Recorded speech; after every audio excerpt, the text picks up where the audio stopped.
ভাই কি সমস্যা? তুমি গায়ে করতেছ, গায়ে দাঁড়ান। তুই রিক্সা ঢুকালি কেন এখানে? তুই লাগালি কেন? আমার কই লাগাইছি? রিক্সা লাগালি কেন তুই? কিসে তুই লাগালি কেন? লাগালি ভাই কি সমস্যা? তুমি গায়ে করতেছ, গায়ে দাঁড়ান। গায়ে সমস্যা কি চিনতে মানে? হ্যাঁ আপনি একবারে খাইছিলাম একবারে সারে। আরে ভাই আপনি এত চাপতাছেন কে? মারতাছেন কোন আরে? কি সমস্যা? তুই গায়ে লাগালি হ্যাঁ? গাড়ি লাগাইছেন আপনি আইছেন কোন দিক দিয়ে? আপনি আইছেন কোন দিক দিয়ে? ওনার রিস্ক কলার নরম পাইছেন। ঠিক আছে আমারে করতে হইব। রিস্ক কলার নরম পাই আপনি মারতে পাইতেছেন। আমার সমান মার গায়ে আবার ওই টাকা রইছে। টাকা আমার দিকে দে। আমার মারতে কেমন মার আমারে? নরম যার মানে যেখানে নরম পাচ্ছে গেলে মারতে পারো। রং সাইডে তুই আইছিস, অন্যায় তুই করছস। তোর অপরাধ। তাহলে তুই রিস্ক কলার মালিক, উনি কি রাইট আছে না? উনার কি রাইট আছে কিনা? আমার উত্তর দেখুন। উনি রাইট আছে, তুই রঙে আছো।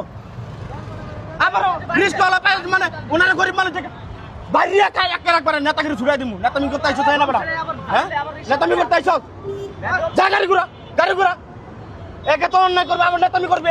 নাই কে গরিব মানুষ পাই আছে না কুছ এমনি মারবে। হ্যাঁ খালি পার তোরা রিস্ক কলার সেটা আমার গায়ে হাত করে টুকা দিয়ে দেখ আমার শরীরে একটা টাচ করে দেখ। তোর কি করি দেখ। গাড়ি ঘুরা ইনতে পড়া যা গাড়ি ঘুরা।